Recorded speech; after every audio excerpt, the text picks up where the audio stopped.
ఒక్కరోజు వ్యవధిలో అమ్మా నాన్న అనాథ ఆశ్రమంలో ఆశ్రయం పొందిన 17 మంది అభాగ్యులు సొంతవారి చెంతకు చేరారు.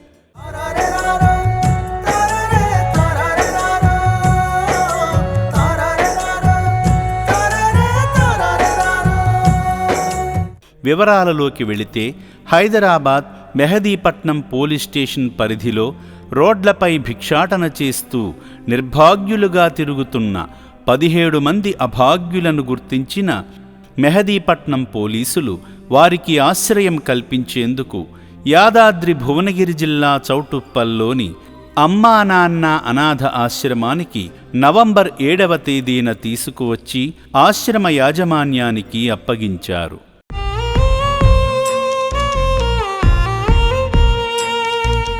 అయితే అందులో ఉన్న 16 మంది అభాగ్యులు హైదరాబాదుకు జీవనోపాధి కోసం చెన్నై పట్టణం నుండి వచ్చిన వారే.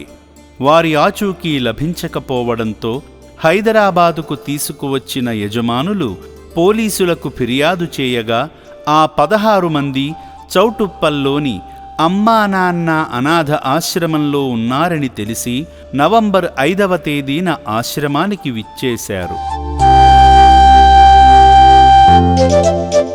ఆశ్రమ సిబ్బందితో మాట్లాడి వారు హైదరాబాదుకు రాగల కారణాన్ని వివరించారు.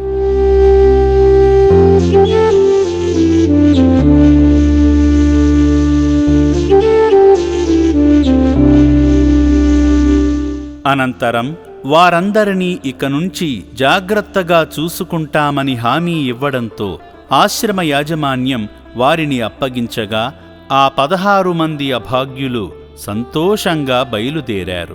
నా పేరు లక్ష్మి, మా ఊరు తమిళనాడు. మా ఊరు వాళ్ళు అందరు ఇక్కడ బతుకానికి వచ్చిండ్రు.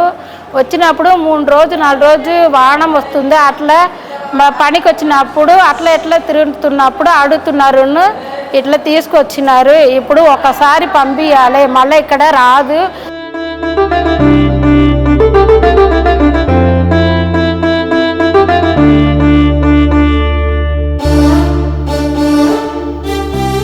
అదేవిధంగా గత రాత్రి ఆ 16 మందితో పాటు ఆశ్రమానికి వచ్చిన సమీనా అనే ముస్లిం యువతి గురించి పోలీసులు వారి కుటుంబీకులకు సమాచారం అందించడంతో ఆమెను తీసుకువెళ్లేందుకు తన మరిది అఫ్జల్ కూడా కొడంగల్ నుండి అమ్మా నాన్న అనాథ ఆశ్రమానికి వచ్చారు.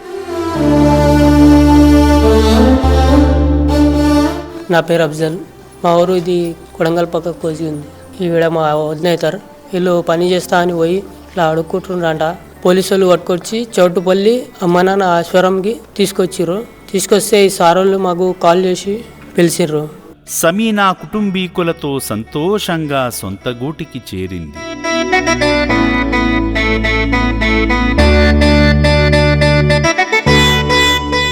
ఆరు 600 మందికి పైగా అభాగ్యులు ఆశ్రయం పొందుతున్న ఈ రక్షణాలయానికి విచ్చేసి సేవాభావంతో ఒక్కపూట అన్నదానం చేసి వారి కడుపు నింపండి. అనాథుల దీవెనలతో శ్రీ పుణ్యలింగేశ్వరుని ఆశీస్సులతో వర్ధిల్లి సమాజ సేవలో భాగమవ్వండి.